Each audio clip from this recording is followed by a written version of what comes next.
Duelist Nexus just might be my favorite set this year, and that's pretty hard to do, seeing that Cyberstorm Access had some crazy cool cards. My guy, there was Chaos Angel, Bestial Dispeter, Dispeter, and of course Dama Mama in her dead form, because apparently I like that now.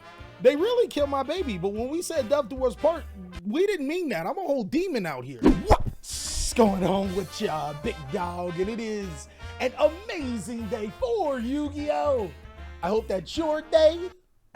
Phenomenal. But if it isn't, don't let what happened at the beginning of your day ruin the rest of your day. Another cool thing about today is that it is still Update Monday.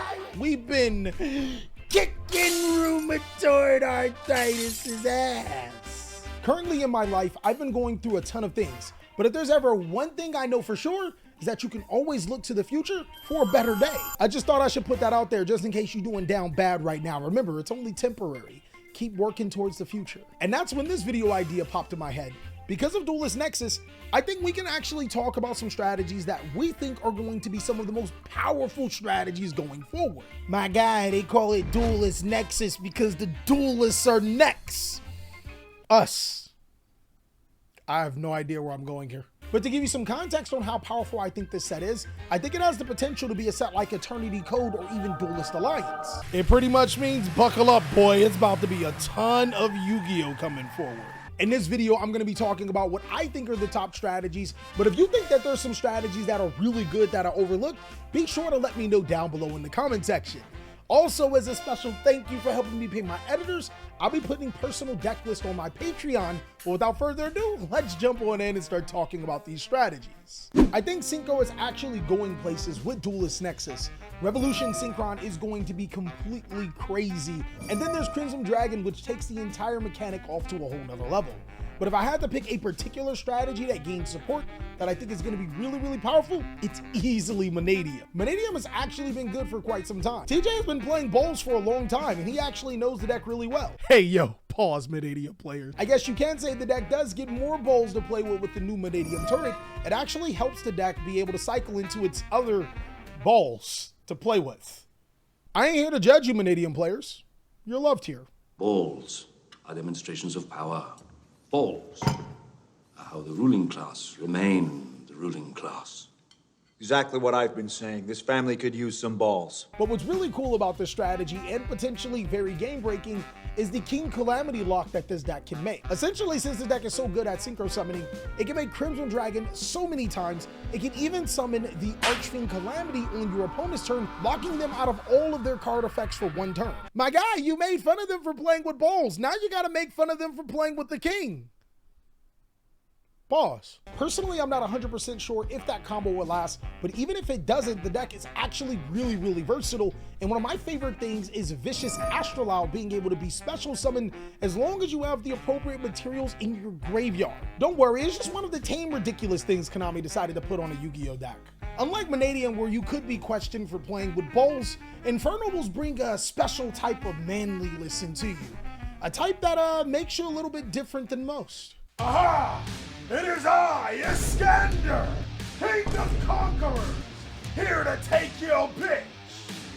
Bone dick style.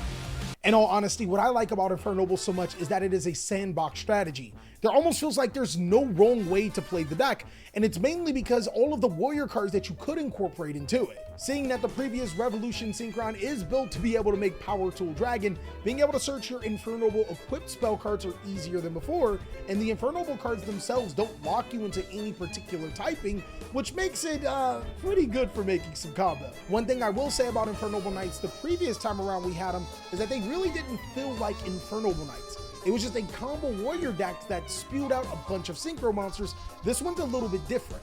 Emperor Charles the Great not only demands that you play Infernoble Knight Emperor Charles, it also will gain its effects and provide you a steady source of disruption, rewarding you for actually playing the deck's strongest card, something that the deck didn't do before. I wonder if the Spanish version of this deck named Emperor Carlos? Something to think about. And there's also the inclusion of more Infernoble Knight cards like Infernoble Knight Turpin and Infernoble Arms Ace. These are cards that are really good to be able to help make your deck even better.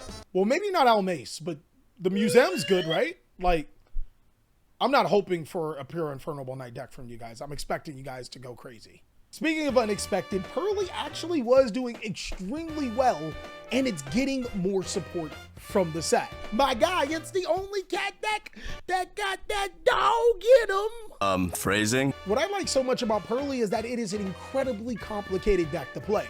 You can't be a small brain Yu-Gi-Oh player and expect to be able to play this deck well, because there's so many situations where you need to play the appropriate cards, and if you don't, you get hard punished. Basically, what I'm saying is that Bird is no longer playing the deck, and neither am I. I have a small brain, and she just sucks at the game. Purrely actually gets insane support. So good, it almost justifies the hit on the last ban list through Purrely Nor. This card, remember when I said it got that dog in him? Phrasing. Shut up! I personally like Purrely Nor as just a generic rank 2 card that can get rid of an opponent's card. But if you just so happen to be playing Purrely, which means you cheated this card out with Sleepy Memory, you can get rid of 2 cards and set a trap. This went from Rogue on my Rogue tier list to easily one of the best decks in the entire game just through that one card. And to make matters worse or better depending on how you look at it, Purrely Sharely pretty much allows you to special summon a Purrely monster from your deck and then Exceed summon with it. And just in case, it gives you any attachment you want from your deck too. My guy, their first trap was good. This trap is just icing on the cake. Now, only if Sword Soul can get that type of support. Now, this may just be a little bit of copium, but I genuinely think that the Chimera illusion strategy is correct right now. My guy, have you ever wanted to summon Gazelle, the king of mythical beasts, and not look a weeb? Well, you're still gonna look like a weeb, but at least you can summon Gazelle, king of mythical beasts. The Chimera strategy is technically a new strategy because before we only had Baphomet and Gazelle, but now we have so many other cards that allow us to fusion summon into Chimera cards on our turn and our opponent's turn. My guy, you should already know what this means. Basically, I'm a Shao Tucker 3 monsters into a Guardian Chimera on my opponent's turn. That's a draw 2, destroy 1 every single time. We're not looking at it any other way. It's the only correct way. It's the only correct way. I don't know about you guys, but I get a massive hard on anytime I see a card that literally reads Pot of Greed, and the Chimera strategy can pump this card out almost every single turn. On top of that, the cards themselves are extremely good as well. The Baphomet and Gazelle retrains allow you to continuously gain resources, while the illusion monsters allow you to get into your critical pieces. The Chimera retrain looks down bad, but when you keep discarding cards out of your opponent's hand, it becomes kind of crazy. And then there's Yugi's most powerful monster.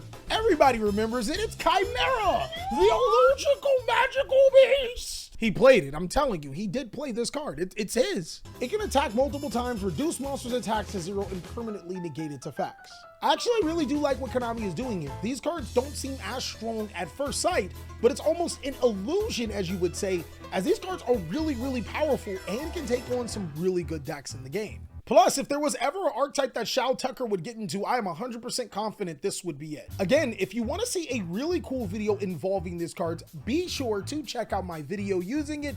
The deck was really fun to play. But if I had to give one more strategy, because this video can't last forever, it was going to be really hard to do, but I'm going to have to go with, this one's kind of crazy. Let me know down below in the comment section what are going to be your favorite strategies coming out in Duelist Nexus, and if you think that this is not the next most powerful meta deck coming up. Rescue Ace finally gets its time to shine.